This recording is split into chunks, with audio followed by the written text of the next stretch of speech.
Baiknya kita tahu bahwa sudah ada beberapa brand yang juga dicintai di luar negeri begitu ya, bukan hanya oleh masyarakat Indonesia yang sedang berada di luar negeri, tapi juga oleh masyarakat yang memang mereka aslinya tinggal di sana gitu, mencintai mie instan asal Indonesia. Nah, tapi kalau kita berbicara mengenai persaingan itu sendiri ya, sebetulnya persaingan produsen mie instan di tanah air sejauh ini seperti apa sih menurut kacamata Mbak Ega? Kalau sekarang yang berdiri kokoh itu menguasai sekitar 90% pasar adalah brand yang memang kita sudah ketahui selama ini Mbak Sinta untuk mie instan.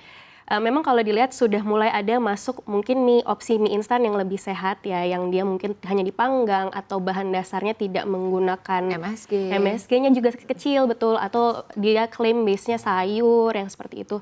Tapi itu ceruknya juga masih early, jadi belum terlalu ada di situ, ada cuma tidak sekuat brand yang memang sudah kita familiar, karena 90% hampir tetap ke sana gitu. Sisanya ya yang variasi baru itu Mas. Baik, jadi artinya klaim mie sehat ini sebetulnya mungkin baru mau mulai begitu ya, karena mungkin masyarakat sebetulnya gini, suka banget sama mie instan, tapi pengen mie instan yang lebih sehat. Iya. Nah, jadi mungkin sekarang beberapa produsen sudah mulai melirik, tapi kalau secara market sebetulnya belum terlalu besar ya? Belum sebesar itu. Gitu. Baik, lalu selanjutnya untuk pabrikan ini kan kalau kita lihat mulai mengembangkan mie instan berbahan lokal seperti misalnya sagu, singkong, dan juga mokaf untuk bisa mengurangi ketergantungan impor gandum. Kita kan sampai dengan saat ini pemirsa masih mau tidak mau impor gandum. Kalau kita berbicara mengenai gandum memang ada kaitannya juga dengan iklim ya, dengan lahan ya di Indonesia begitu ya.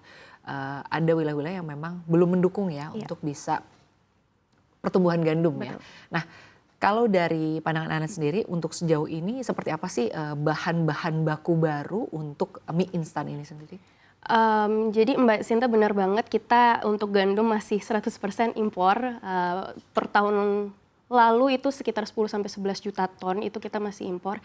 Karena memang belum ada R&D yang terfokus untuk menyelami bahan baku lain yang kita memang sudah punya.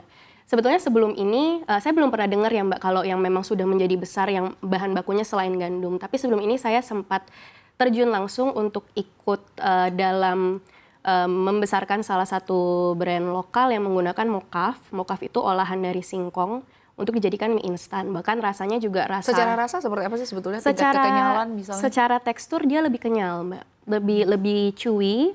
Nah, memang itu membutuhkan R&D yang lebih mendalam, karena kalau secara sehat? Secara sehat sebetulnya lebih sehat Mbak Sinta, dan secara harga kalau R&D-nya sudah ini nantinya bisa lebih murah karena kan ini dari dalam negeri sendiri. Prosesnya tetapi masih kurang lebih sama sih, setelah dipanggang masih digoreng lagi, nanti baru direbus lagi saat tiba di konsumen.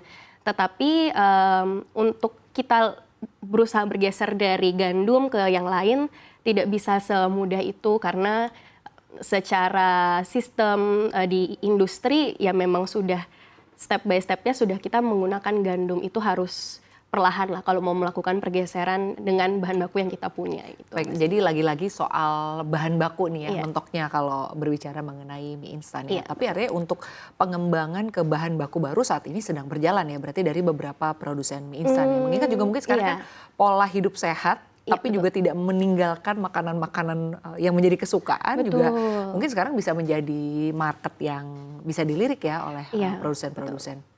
Baik, lalu selanjutnya Mbak Ega terkait dengan rekomendasi ya bagaimana pemerintah menyikapi meningkatnya pola konsumsi masyarakat untuk mie instan ini. Sebetulnya kalau dilihat dari sisi ekonomi mungkin kita bisa bilang ini kabar baik ya. Tapi mungkin kalau kita lihat dari sisi kesehatan ini juga mungkin tetap harus menjadi concern pemerintah ya. Bukan makanan yang layak atau baik untuk dikonsumsi setiap hari. Nah, mungkin kalau dari Anda sendiri rekomendasinya terkait dengan hal ini seperti apa? Kalau untuk jangka pendek, bagaimana kita menguatkan posisi kita yang sekarang sudah on the way menjadi raja mie instan di dunia dengan posisi kita kedua, hanya beda pertumbuhannya beda 1% dari Jepang. Jadi bagaimana kita branding lalu diversifikasi, flavor tidak hanya itu-itu saja, jadi memang setiap orang secara global bertanya, ya yang dipikirkan mie kita gitu.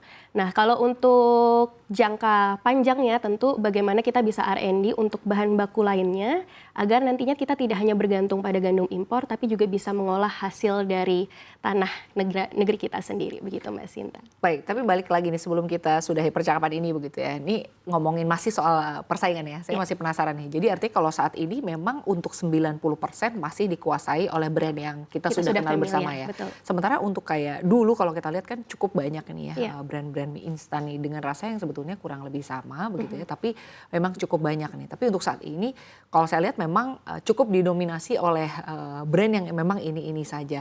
Nah sebetulnya kalau menurut pandangan Anda sendiri apa yang membuat artinya brand ini cukup mendominasi baik dari sisi produksi domestik begitu ya atau juga yang melakukan ekspor. Sebetulnya apa sih yang membuat brand-brand mungkin yang baru mulai masuk ini atau yang sudah ada dulu sulit bertahan atau sebetulnya mereka lebih memilih mundur karena memang kalau dari sisi persaingan sudah dimenangkan oleh satu brand besar? Ya, jadi memang kemampuan mereka untuk mensuplai kebutuhan secara stabil, Mbak. Oh, jadi dari sisi produksi ya? Produksinya mereka mampu memenuhi sehingga mampu juga menjadikan itu habit, membranding itu sebagai go to makan mie instan kita seperti itu. Jadi ya base-nya memang dari sebenarnya give and take juga sih dari memang demand-nya ada dan mereka bisa selalu memenuhi begitu, Mbak. Gitu. Baik. Tapi kalau misalnya kita lihat juga saat ini kan mungkin Gen Z ya terutama milenial juga ya. Ini masih cukup gandrung dengan kehadiran bukan hanya band-band Korea begitu ya, grup band Korea tapi juga beberapa produk dari Korea termasuk mungkin salah satunya mie instan atau cup noodle yang dari Korea. Nah, Anda sendiri melihatnya terkait dengan kehadiran cup noodles atau mie atau mungkin produk mie instan dari Korea sejauh ini apakah juga cukup diminati seiring dengan juga kecintaan terhadap Korea misalnya untuk saat ini? Iya, itu sangat diminati ya Mbak, tidak dipungkiri saya sendiri pun kadang tergoda kalau ke minimarket. Nah bahkan di minimarket semudah itu gitu Mbak, menemukan variasi baik yang dari luar, yang khas Korea gitu ya, mie yang pedes banget itu, ataupun dari dalam negeri. Karena kita tuh cepat buat untuk... Mudah terinfluence. Betul, terinfluence iya. Terus kita cepat mengikuti tren. Jadi brand lokal pun cepat untuk mengikuti, oh flavor khas Korea ini lagi trending nih, kita bikin juga yang versi kita yang sesuai sama lidah kita dengan harga yang lebih murah. Tapi sebetulnya sama nggak sih kalau bicara soal harga? Kebetulan saya belum coba pemirsa, jadi saya mungkin nanti setelah ini akan coba ya. Tapi kalau membandingkan ya antara misalnya cup noodles asal Korea begitu ya dibandingkan dengan mungkin rasa yang dengan judul sama ya, misalnya rasa kimchi atau rasa lainnya gitu dibandingkan dengan produsen atau produk mie instan dalam negeri sebetulnya secara rasa sama tidak sih? Secara rasa tidak akan 100% sama Mbak, karena tentu yang diimpor mereka bahan bakunya ada yang memang langsung dari sana. Nah kita kadang ada yang harus di remake yang menyerupai rasanya atau yang ya bukan yang kualitas nomor satunya dari bahan baku untuk bumbu ya yang kami maksud. Jadi tidak bisa 100% sama tapi menyerupai, makanya harganya juga bisa lebih rendah begitu.